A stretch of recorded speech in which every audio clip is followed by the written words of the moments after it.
Assalamualaikum warahmatullahi wabarakatuh. Alhamdulillah wassalatu wassalamu ala Rasulillah wa la haula wa la quwata illa billah. Amma ba'du. Hadirin sidang jemaah salat Isya dan Tarawih yang dimuliakan Allah Subhanahu wa taala. Terima kasih kepada panitia, terima kasih kepada Mas MC. Tadi bahasanya sampai kayak ada gempa dulu Pak, tangannya tuh meredek ya, grogi ya. Ini bagian daripada pembelajaran ya. Harus berterima kasih kepada Pak Zaka yang sudah ngasih kesempatan untuk maju di forum, itu sesuatu yang sangat penting. Bapak Ibu yang kami hormati, dan kesempatan yang singkat ini insyaallah saya ingin mencoba menyampaikan tentang tentang hukum basmalah di dalam surah Al-Fatihah ya.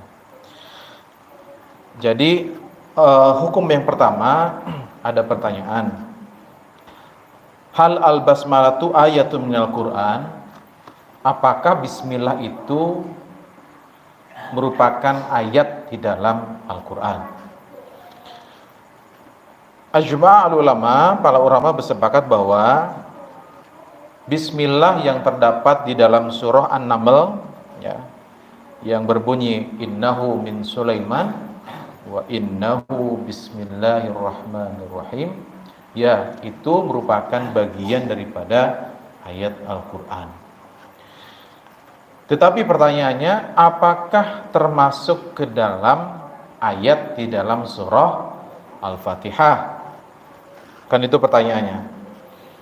Pendapat yang pertama mengatakan hiya ayatun minal Fatihah. Basmalah itu termasuk dalam Fatihah. Ya.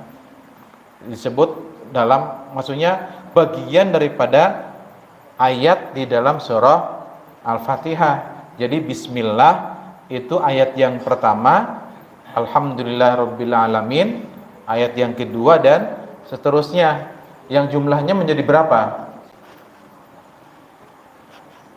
Berapa ayat Al-Fatihah? 7 ayat. Maka disebut dengan, selain Al-Fatihah disebut dengan as-sab'u al-masani, yaitu surat yang terdiri daripada 7 ayat yang dibaca berulang-ulang. Dalam sholat wajib kita baca 17 kali, ya kan, dalam sehari ya, belum lagi dalam sholat sunnah lainnya sebagainya. Nah, ini yang pertama, pendapat yang pertama. Pendapat yang kedua, bukan bagian bismillah, bukan merupakan ayat daripada Fatihah, bukan bagian daripada Fatihah, dan juga bukan bagian daripada surat-surat yang lainnya selain Fatihah ya. Kalau yang pendapat pertama tadi merupakan bagian ayat daripada surah Al-Fatihah dan juga surah-surah yang lain ya, tadi saya belum melengkapi. Kalau yang kedua, bukan di dalam Fatihah, juga bukan dalam surat yang lain, jadi tidak termasuk sebagai ayat.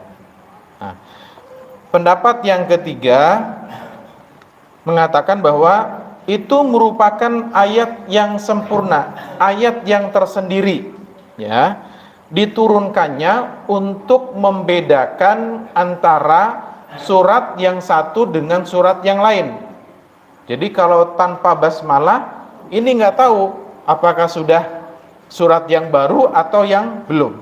Maka di sini dikatakan unzilat li fasli baina suwar, diturunkan untuk memisahkan antara surat-surat di dalam Al-Qur'an.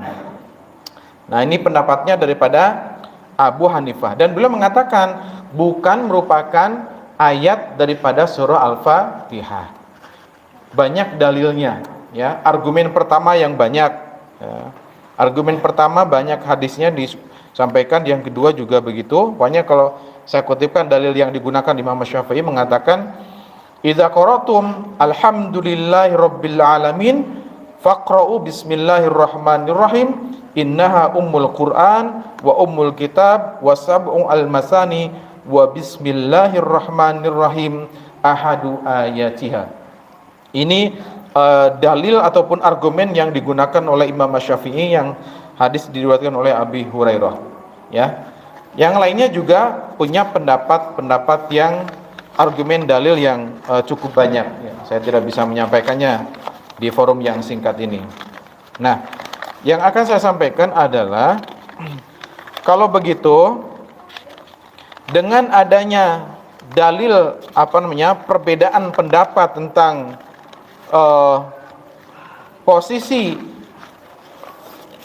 basmalah di dalam surah Al-Fatihah, maka pertanyaan yang kedua, apa hukumnya membaca bismillah di dalam sholat? Kan begitu ya, turunannya dari yang tadi perbedaan pendapat tadi. Nah, maka kalau Imam Malik mengatakan tidak perlu mana qiraatuhu fi sholat al-maktubah, ya, tidak harus dibaca untuk sholat-sholat yang wajib, ya. Jahron kanat au sirron, baik yang jahar maupun yang sir. Yang jahar itu seperti sholat isya tadi, ya, tidak perlu dibaca. Yang sir pun juga tidak perlu dibaca. Ini kalau pendapat Imam Malik, ya. Tetapi boleh dibaca untuk yang sholat nafilah, yang sholat sunnah, ya. Ini pendapat Imam Malik. Ini imam besar, ya, pendapatnya. Kalau kita imaman gitu ya. Ini imam mazhab, ya. Beliau orang-orang yang soleh dan menguasai banyak ilmu fikih. Kemudian kalau Imam Abu Hanifah mengatakan annal musalli, orang yang sholat, yaqra'uha, membaca bismillahnya sirron ma'al fatihah fi kulli rokaatin min rokaatis sholah. Jadi kalau Imam Abu Hanifah mengatakan bismillahnya dibaca, ya, bersamaan dengan Al-Fatihah, tetapi dibacanya secara sir, ya, secara sir, yaitu tidak dibunyikan, kan begitu ya. Nah, kemudian kalau dibaca setelah Al-Fatihah kan baca surat yang lain tuh, ya. Kalau baca basmalah lagi itu juga tidak apa-apa, itu baik, ya. Cuman dibacanya tadi secara sir. Nah, kemudian kalau Imam Asy-Syafi'i mengatakan yaqra'uha al-musalli wujuban fil jahri jahron wa fis sirri sirron. Imam Asy-Syafi'i mengatakan bismillah tidak bisa ditinggalkan, wajib dibaca secara jahar untuk sholat-sholat yang jahar dan dibaca sir untuk sholat-sholat yang sir.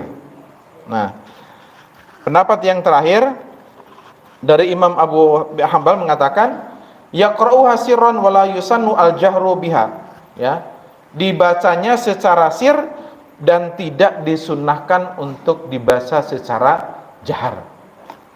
Nah, kalau sikap di kita di Muhammadiyah itu bismillah itu termasuk ke dalam surah Al-Fatihah. Nah, jadi 7 ayat. Tetapi bismillahnya boleh dibaca jahar, boleh dibaca sir. Jadi kadang imamnya beda-beda, ada yang sir, ada yang jahar, tapi itu tetap membaca, ya, kalau berdasarkan kepada manhaj Muhammadiyah, ya, seperti itu. Nah, paling tidak ini menjadi dasar bagi kita, karena kalau ada beberapa orang gitu ya, ketika imam tidak kedengeran membaca basmalah, besoknya nggak mau jemaah lagi gitu ya, karena dianggapnya berbeda pendapat, padahal semuanya ada pendapatnya. Kadang karena ngajinya kurang, pikniknya kurang jauh gitu ya, jadi nggak paham dengan pendapat-pendapat yang seperti ini. Jadi ini harus kita pahami, ya. Mudah-mudahan yang singkat dan sederhana ini dapat memberikan pemahaman. Mohon maaf, ternyata lama sekali ini. Demikian yang dapat saya sampaikan. Mudah-mudahan bisa memberikan pencerahan dan Bapak Ibu sekalian mau terus mengkajinya, ya. Yang tadi saya bacakan itu di dalam kitab Rawai'ul Bayan At-Tafsirat fil Quran, ya. Tafsiratul Quran karangan ulama besar itu As-Sahbuni, ya, seorang ulama Suriah yang kemudian beliau mengajar di Saudi Arabia.